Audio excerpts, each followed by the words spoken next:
Hindi masikmura ni Moira ang pagkain sa loob ng kulungan na pati umano ang kanyang aso ay ayaw kainin ito. Kaya ang tingin ng mga kapwa preso kay Moira ay napakaarte at parang sino. Pero hindi umubra si Moira kay Madam Lutos na dumating ito at kinukumusta si Moira dahil nawala ang letter opener na ginawang bookmark at hinahanap ni Madam Lutos ito kay Moira.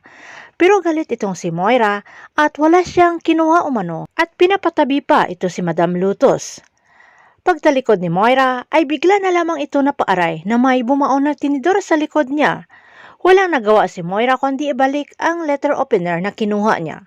Tuwang-tuwa naman itong si Giselle nang magkaharap sila ni Madam Lutos, lalo na't ibinibigay ni Madam Lutos ang tinidor kay Giselle na kahugot lamang umano sa likuran ni Moira. Isang makapal na sobre naman ang inabot ni Giselle sa reyna ng mga preso para pahirapan at tiktikan ang bawat galaw ni Moira. Samantala, laking pasalamat ni Moira nang nalamang may dalaw siya. Ito ay si Attorney Constantino na akala'y tinawagan ni Neresa.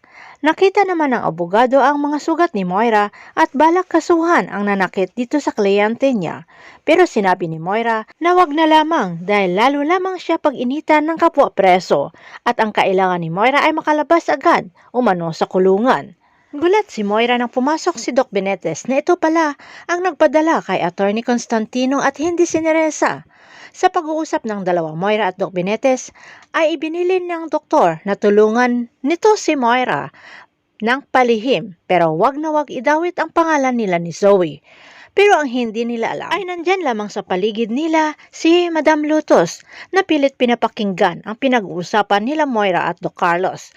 Mabubunyag kaya ang katotohanan na si Zoe ang tumulong kay Don Pepe sa bangin? Abangan na lang natin ang susunod na episode dito sa Abot Kamay na Pangarap.